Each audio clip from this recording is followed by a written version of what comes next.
Thanks for joining us at Right On Replicas, where we bring you the best scale model kit reviews on the planet.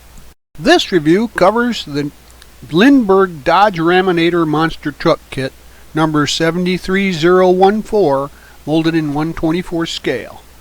This was an all-new mold from Lindberg when it came out, and it has a sister kit called the Ramunition, which is the same kit with different decals.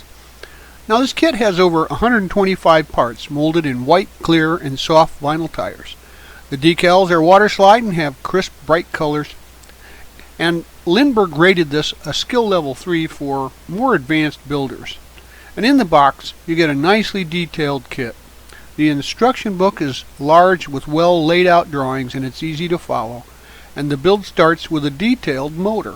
The tube frame also requires assembly, unlike most truck kits on the market. The body is one piece and can be easily painted and decaled last, which minimizes any potential damage from handling. The decal sheet has panels on it, cover the sides, the roof, and the hood. This is a monster model, and the finished dimensions are length 10 inches, width 5 inches, and height 6 inches. Here are the decals for this kit. As you can see, they're very colorful and the registry is good. I strongly recommend using some decal setting solution to make it fit those contours. But as always, use the manufacturer's safety and use guidelines when using any of the products mentioned here in the review for your own protection. I use Model Master liquid cement for most of the assembly here, but other adhesives come in handy, like super glue for suspension points and strength, and some white glue for clear parts. The paints are generally Tamiya acrylic bottle paints that are shot through an airbrush, or rattle can paints for things like primer. Gather the parts shown here to assemble the motor, and this takes up the first 10 steps of the instructions. Start with building the parts for the blower and the block prior to painting, and then assemble the snorkel. Assemble the blower and the block halves, and add the heads and valve covers. Add the motor front and the belt shield, then paint the motor, the blower, and snorkel aluminum. The snorkel blanket is flat black, and the headers are steel. The belt is rubber color, and the pulleys are aluminum. The oil filler tubes are flat black, and the fuel pump is flat black also. The lower drive unit is flat black, and the hydraulic gear pump is aluminum, as well as the upper blower hydraulic unit. The pulley lock is flat black, and the coil is flat black too. The mount bar is gloss black. Install the snorkel onto the blower and the blower to the block.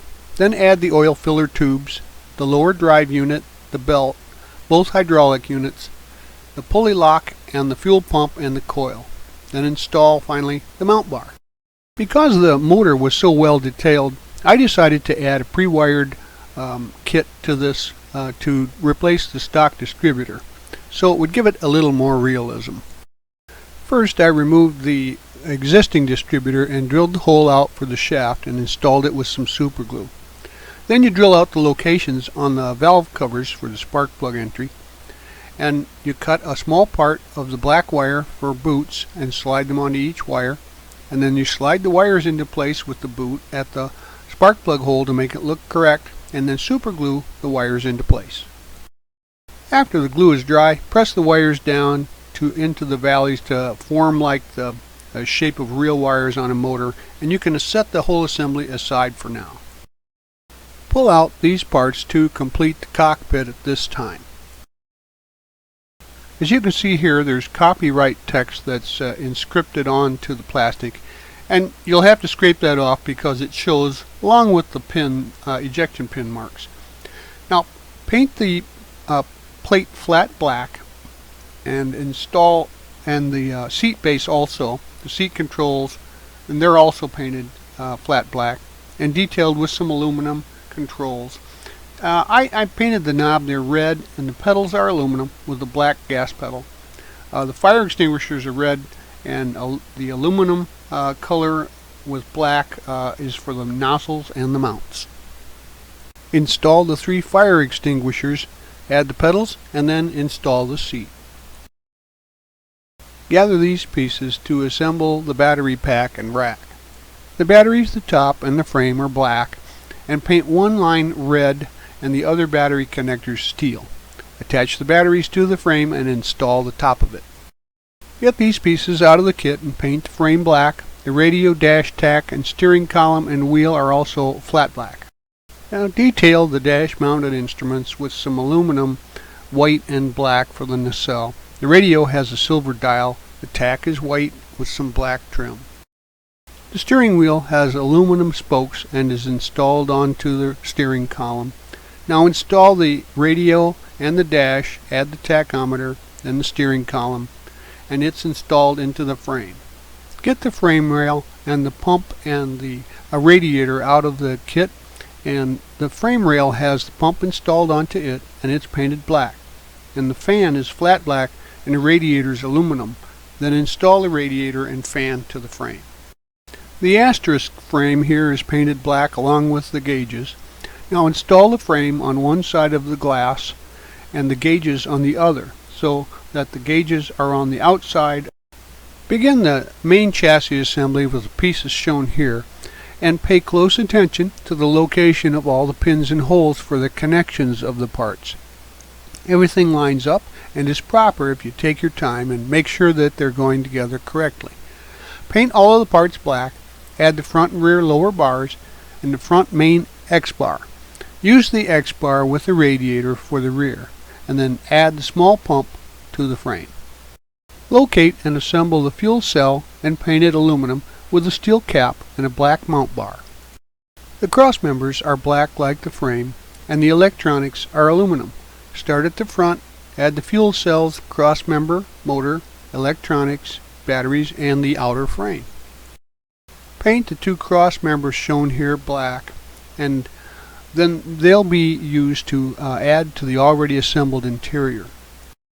Put the cross members in place and then add the frame, and add the interior pan in place, and then finally the back wall into place. Use these pieces to continue with the assembly of the interior and drivetrain. Paint the interior panels flat black.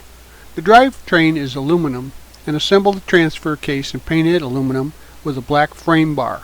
The cross member and skid plate are black, and install the floor plate and the front plate.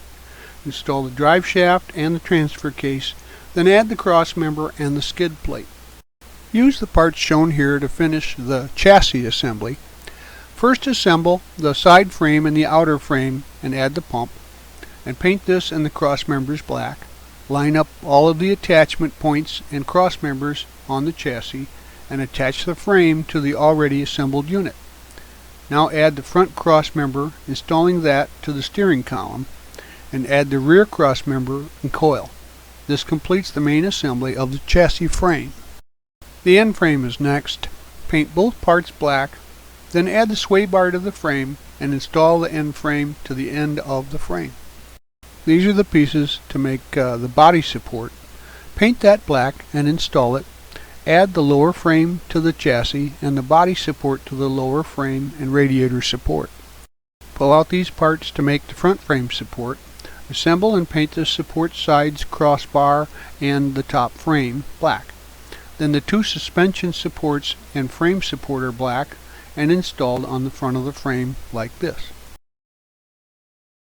Use these pieces to assemble the front suspension. The axle halves and the tie rod unit are assembled.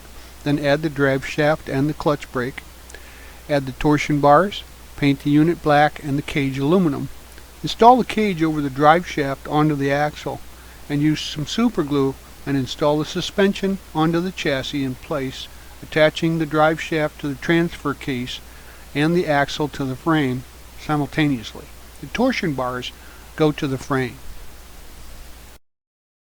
Use these pieces to assemble and paint the rear suspension. The axle halves and the tie rod unit are assembled. Then add the drive shaft and clutch brake. Add the torsion bars. Paint the unit black and the cage aluminum. Install the cage over the drive shaft onto the axle and use some super glue to install the suspension onto the chassis in place, attaching the drive shaft to the transfer case and axle to the frame.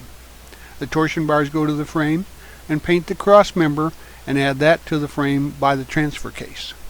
paint the shock towers chrome with black, and the long towers are the rear ones and the short ones are in the front. Now install the shocks into place. The splash guards are adorned with sponsor logo decals, so apply those and then coat them with some light Pledge Floor Care product to seal them in place. Install the splash guards onto the frame. Assemble the tires now with these parts, and note that the tires are directional, so paint the rims red and the outer rings yellow with a red interior area. The hubs are chrome, and install the rim on each tire and note the direction so that you have the two going the same direction. Add the outer rings to each side of the rims and then add the hubs inside the rim. Snap the tires onto the axles so that the tread goes forward. At this point you'll have a rolling chassis that you can work with to install the body. Install the rear bumper onto the body, then wet sand the body with some fine grit sandpaper and take note of any mold lines or blemishes and repair them at this time.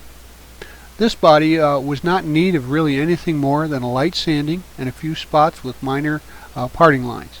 Then wash the body and let it air dry. Finally, use a good quality primer coat the inside and outside of the body completely. After it dries, wet sand the body again with some fine sandpaper to remove any blemishes and smooth out the surface. After it is dried, the body can be painted with a dark red, just about any dark red that you have on hand. Any similar shade will work, but paint the inside and the outside of the body completely because the inside will show when finished. Now it's time to decal your model. Make sure that you have plenty of warm water and use it quite frequently to make sure that the decals have a surface to slide on until they're into place. Then you just pat them dry with a soft cloth or tissue. I also once again recommend some setting solution, and I usually start with the largest decals first and work to the smaller ones.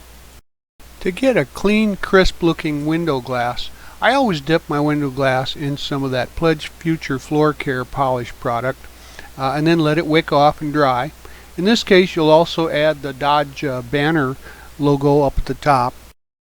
Install the windshield from the outside using some white glue, and then install the headlights too using the same glue.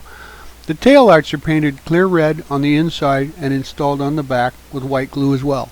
I painted the grille flat black and then gave the raised area trim a dry brush with aluminum paint, and install that from the inside. Now you can slide the body onto the chassis without glue. It doesn't really need it there, and it'll set in place and line up on the mounting pins. This photo shows you the completed front end of the truck, and the rear end of the truck is shown in this photo, and that's what you're going to get for a finished product ready to display. So there you have it. This is one of the better monster truck kits on the market today. It's a full assembly build, and you can do a lot of things to it to make it a quality level kit. It assembles fairly easily except for the frame and chassis, which is pretty detailed, so I don't recommend this for a novice builder. The decals were a little bit thick, and they take a little extra water and time to move into place, and after that you'll almost certainly need some setting solution. One good thing is that you can put the rear bumper on before painting, and so you get a nice overall paint finished look. The build is not a real simple toss together, so it'll take you some time to assemble, but it is a nice looking kit when it's done, and I think Lindberg did a good job putting this out, and I would recommend it to just about anybody with intermediate modeling skills and a love for the monster truck. We hope you liked this step-by-step how to build it review, and so that you don't miss any more, please subscribe to our YouTube channel, and you can find us on Facebook and at our website www.rideonreplicas.com. Thanks.